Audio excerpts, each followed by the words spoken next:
காலாப்பட்டியில் வாழும் முருகர் அவ்வளோ ஃபேமஸ் ஆகி வரவங்களுக்கு சீரும் சிறப்பமாக எந்த ஒரு குறையும் இல்லாமல் நம்பி வரவங்களுக்கு சீரும் சிறப்பமாக எல்லா நிவர்த்தியும் பண்ணி வைக்கிறார். அவர் பக்கத்தில் இருக்கிறது ஒரு பெரிய வேப்ப மரம், அவரோட வளர்ந்த மரம் அது. அந்த வேப்ப மரத்துக்கு அவங்க தொட்டில் கட்டி அவர் வழிபட்டாங்கனாக்கா குழந்தை பாக்கியம் நிச்சயம் அவங்களுக்கு கிடைக்கும். செவ்வாய்க்கிழமை அன்னைக்கு காலையில் ராகு காலத்தில் வெத்தலையில் விளக்கு போடுவாங்க. அதோட ஸ்பெஷல் என்னென்னா, நம்ம ஏதாவது வேண்டிக்கிட்டு வெத்தலையில் தொடர்ந்து விளக்கு போட்டுகிட்டே வந்துக்கிட்டு இருந்தோம்னா கண்டிப்பாக அது நடக்கும்.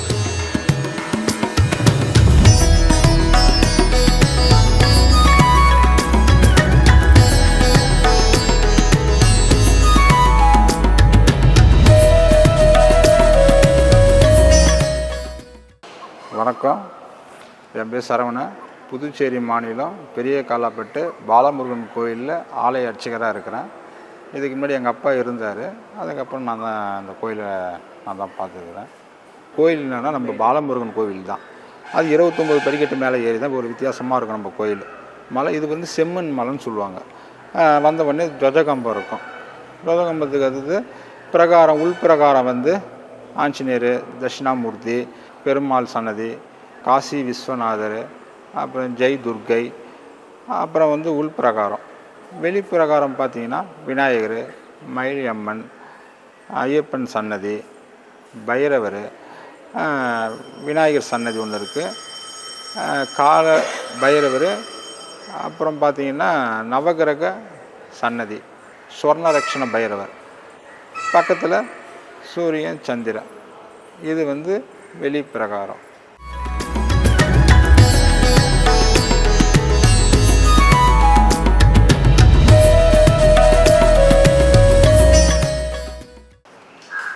என் பேர் செல்வம். நான் பெரிய காலாப்பட்டியில் பிறந்து வாழ்ந்தவர். எனக்கு இன்றைக்கி பார்த்தீங்கன்னா 56 வயது ஆகுகிறது. காலாப்பட்டியில் பார்த்தீங்கன்னா இன்றைக்கி 54 ஆண்டுகளாக திருவிழா பண்ணுறாங்க. ஆனால் முருகர் இந்த இடத்தில் வந்து உட்காந்து 56 ஆண்டாகுது. உத்தரத்தில் வந்து உட்காந்தவர். ஆனால் நிறைய பேர் தெரியாது, உத்தரத்தில் வந்து உட்காந்தவர் அவர். மொதல் உட்காரும்போது பார்த்தீங்கன்னாக்கா ஒரு பகுதி வந்து மேடாக இருக்கும். அந்த மேடில் பார்த்தீங்கன்னாக்கா ஒரு பக்கம் பார்த்தா விநாயகர் சிலை, ஒரு பக்கம் பார்த்தா முருகர் சிலை. அந்த சிலையை தான் நிறைய பேர் போகும்போது வழிபட்டுட்டு போனாங்க. அப்புறம் ஒரு குடும்பத்தை சார்ந்தவர் வந்து கல் நட்டு வேலு படைச்சி அதை வழிபட்டு வந்தாங்க. அப்புறம் திருவிழா பண்ண ஆரம்பித்தாங்க.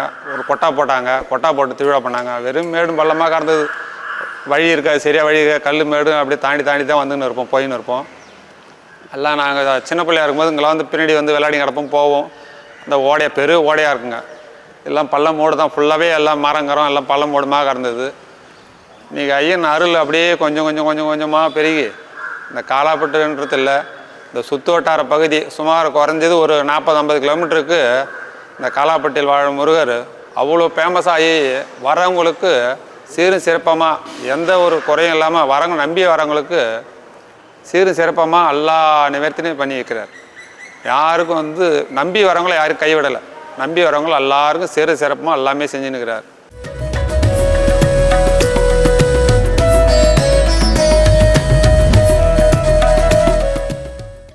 அதேமாரி பார்த்தீங்கன்னாக்கா பெண்கள் வராங்க. பெண்கள் வந்து குழந்தை வரோம், குடும்பத்தில் பிரச்சனை, விளக்கு பூஜை போடுறாங்க. செவ்வாய்க்கிழமையில் விளக்கு பூஜை போடுறாங்க. வெத்தலை வச்சு, வெத்தலை கழுவிட்டு வெத்தலைக்கு பூ வச்சு பொட்டு வச்சு அவங்களுக்கு விளக்கு தீபம் போடுறாங்க. 6 விளக்கு போடுறாங்க. அந்த 6 விளக்கு போடும்போது பார்த்திங்கன்னா 6 முகம் கொண்டவர் முருகர். அந்த 6 விளக்கு போட்டு அவரை வழிபட்டாக்கா அனைத்து நோயும் தீரும், அனைத்து பிணியும் தீரும். அதுக்கு தான் செவ்வாய்க்கிழமையில் விளக்கு போடுறது. குழந்தை பாக்கியம், கல்யாண பாக்கியம், குடும்பத்தில் எந்த தடை, அனைத்து எது இருந்தாலும் வந்து செவ்வாய்க்கிழமையில் வந்து அவர் வந்து வழிபட்டு போனாக்கா, விளக்கு தீபம் போட்டாக்கா எல்லா பிணியும் தீரும். அதேமாரி பார்த்திங்கன்னா திருவிழா நடக்குங்க. 10 நாள் உற்சவம். 10 நாள் உற்சவத்தில் பார்த்தீங்கன்னா முருகர் அவ்வளோ பிரம்மாண்டமாக இருப்பார் இந்த ஊரில்.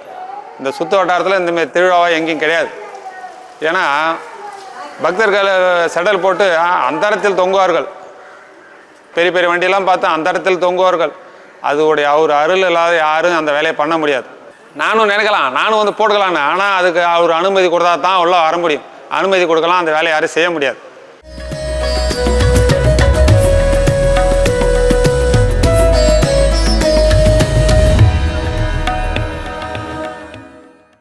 இப்போது இங்கே பார்த்தீங்கன்னா இந்த காலாப்பட்டில் இவர் உட்காந்தவர் வந்து இந்த பாண்டிச்சேரி சுற்று வட்டாரத்தில் பார்த்தீங்கன்னா இவர் பாலனாக வந்து உட்காந்தார். குழந்தை வடிவில் வந்து உட்காந்தவர். குழந்தை வரம் இல்லாதவர்கள், குழந்தை வரம் வேண்டும் என்றவர்கள் அப்பனுக்கு என்ன பண்ணணும்? தேன் அபிஷேகம் பண்ணணும்.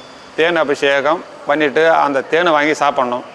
அதுக்கடுத்து பார்த்தீங்கன்னாக்கா அவர் பக்கத்தில் இருக்கிறது ஒரு பெரிய வேப்ப மரம், அவரோட வளர்ந்த மரம் அது. அந்த வேப்ப மரத்துக்கு அவங்க தொட்டில் கட்டி அவர் வழிபட்டாங்கனாக்கா குழந்தை பாக்கியம் நிச்சயம் அவங்களுக்கு கிடைக்கும். அதை மீற எந்த ஒரு இதுவுமே கிடையாது. ஏன்னா நிறையா பேருக்கு தெரியல ஒன்றும். அந்த வேப்ப மரத்தில் அவங்க ஊஞ்சல் கட்டி வழிபட்டாங்கன்னா அவங்களுக்கு குழந்தை வரம் கண்டிப்பாக கிடைக்கும். பிணி தீர்க்கும் நோயின்னு ஒன்று இருக்குது. பிணிக்கு என்ன பாருன்னா கருநொச்சின்னு ஒன்று இருக்குது. கருநொச்சை எடுத்தாந்து அவருக்கு வச்சு நீங்கள் வழிபட்டீங்கன்னாக்கா உங்களுக்கு உடம்பில் உள்ள அனைத்து பிணிகளும் தீரும். நீங்கள் இந்த கோயிலுன்றல சிவன் கோயில், ஆனால் சிவன் கோயிலுக்கு மேக்ஸிமம் சிவன் கோயிலில் நிறைய பேர் பண்ண மாட்டாங்க. ஆனால் தெரிஞ்சவங்க அந்த கருநொச்சை வச்சு நொச்சையுடைய பூ அதை வச்சு வழிபடுங்க. அனைத்து உங்களுக்கு உடம்புல இருக்க அனைத்து பிணியும் தீரும். முட்டி வலி, கை கால் வலி, வவுத்து பாருங்கள், நிறைய பேருக்கு வவுத்தில் பிரச்சனை இருக்கும். இதை வச்சு வழிபட்டிங்கனாக்கா உங்களுக்கு அனைத்து பிரச்சனையும் தீரும்.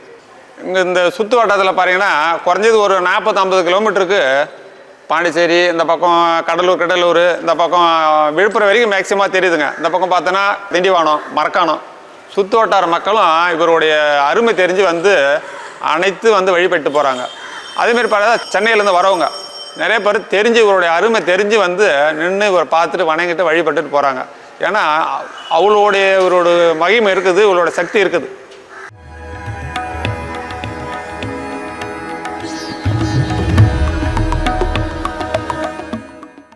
வணக்கங்க. நான் கடந்த 7 வருஷமாக காலாப்பட்டில் இருக்கேன். சொந்த ஊர் தஞ்சாவூர், ஆனால் கல்யாணம் பண்ணிக்கிட்டது காலாப்பட்டு தான். நான் எப்போ காலாப்பட்டு வந்தனோ அப்பத்துலேருந்து இந்த முருகன் கோயிலுக்கு வந்துடுவேன். செவ்வாய், வெள்ளி, கிருத்திகை டைம்லாம் வருவேன். ரொம்ப விசேஷமான முருகன் பாலமுருகன்.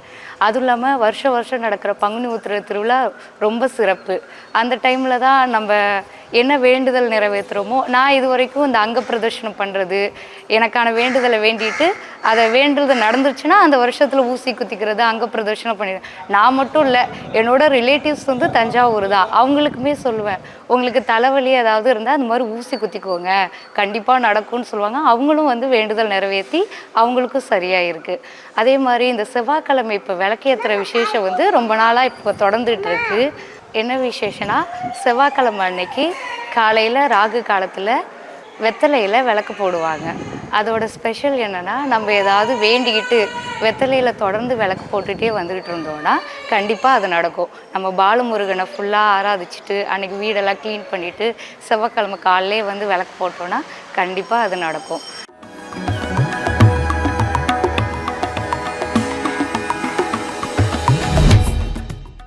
மெயினாக இன்னொரு விஷயம் என்னென்னா, குழந்த பாக்கியம் இல்லாதவங்க தேன், தெனமாவு அபிஷேகம் பண்ணால் அதை அபிஷேகம் பண்ணி அதை கொடுப்பாங்க. அதை சாப்பிட்டாங்கன்னா கண்டிப்பாக குழந்த பாக்கியம் கிடைக்கும். எனக்கு தெரிஞ்சு என்னோடய ஃப்ரெண்ட்ஸ் எல்லாருமே குழந்தை இல்லாதவங்க கூட இந்த மாதிரி அபிஷேகம் பண்ணி வாங்கி குழந்த இருக்குது. அப்புறம் நானே எங்கள் வீட்டுக்காருக்காக ரொம்ப நாள் ஃபாரினில் ட்ரை பண்ணிகிட்டே இருந்தாங்க, ஆனால் கிடைக்கவே இல்லை. நானும் இந்த செவ்வாய்க்கிழமை சரி ஒரு நாள் ட்ரை பண்ணி தான் பார்ப்போமேனு தொடர்ந்து ஒரு 5 வீக்ஸ் தான் போட்டேன்.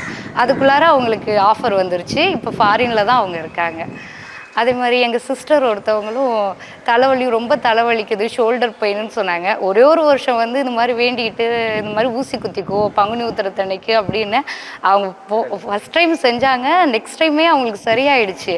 இருந்தாலும் அவங்க வருஷம் அந்த வேண்டுதல் ஒரு இதுக்காக வருஷம் வந்துடுவாங்க. வருஷம் வேண்டுதல் நிறைவேற்றுவாங்க. ரொம்ப சக்தியான கோயில். இதை நான் சொல்லணும்னு கூட அவசியம் இல்லை, எல்லாருக்குமே தெரியும். எல்லோரும் கண்டிப்பாக வந்து உங்கள் மனசில் முருகனை நினச்சிட்டு வேண்டிக்கிட்டிங்கன்னா கண்டிப்பாக எல்லாமே நல்லதே நடக்கும்.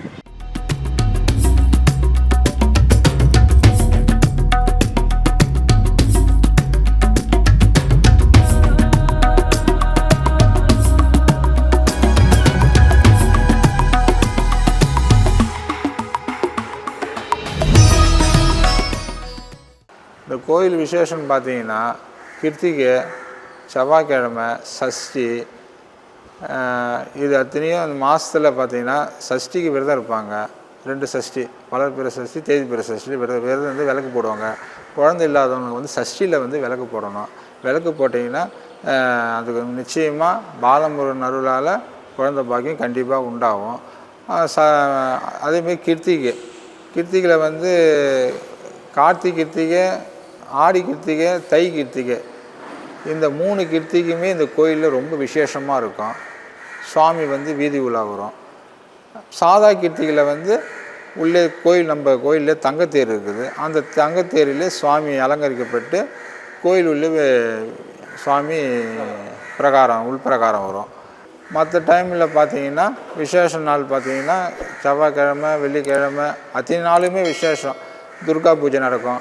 ராகுகால பூஜை வெள்ளிக்கிழமை 10:30-12 ராகுகால பூஜை நடக்கும். வியாழக்கிழமை தட்சிணாமூர்த்தி பூஜை. சனிக்கிழமையில் பார்த்தீங்கன்னா பெருமாளுக்கு பூஜை. சனிக்கிழமையும் ஆஞ்சநேயருக்கும் பூஜை இருக்குது. நம்ம கோயிலில் சுற்று வட்டாரத்தில் பார்த்தா நவகிரகம் கோயில் பார்த்தா நம்ம கோயிலில் தான் இருக்குது. அதனால் நவகிரகம் கோயிலுக்கு விளக்கு போட வருவாங்க. நவகிரகம் கோயில் அத்தனை பரிகாரமும் நம்ம பரிகார ஸ்தலமும் நம்ம கோயிலில் இருக்குது. ஐயப்பன் கார்த்திகை மாதம் பார்த்தா மாலை போட்டும் போகிறது ஐயப்பன் சன்னதி இருக்குது. மயிலம்மன் இருக்குது. விநாயகர் சன்னதி, காசி விஸ்வநாதர், ஆஞ்சநேயர், தட்சிணாமூர்த்தி, காலபைரவர், சொர்ணரக்ஷண பைரவர், சூரியன், சந்திரன், அத்தனை பிரகார சிலைகள் நம்ம கோயிலில் இருக்கிறதுனால சுற்று வட்டத்தில் பார்த்தா நம்ம கோயில் தான் பெரிய கோயில். மற்ற கோயிலெலாம் பார்த்தா சின்ன கோயில்ன்றதுனால வந்து இந்த கோயிலுக்கு ரொம்ப பார்த்திங்கன்னா பசங்கள்லேருந்து சின்ன பசங்க குழந்தைங்கள்லேருந்து நம்ம பாலமுருகன்றதுனால வந்து குழந்தைங்களாம் வந்து சுவாமி கும்பிட்றோடைய அவ்வளோவும் பிடிக்கும் சாமி. வேறு சுற்று வட்டத்தில் பார்த்தா முருகர் கோயில் வேறு எங்கேயும் கிடையாது.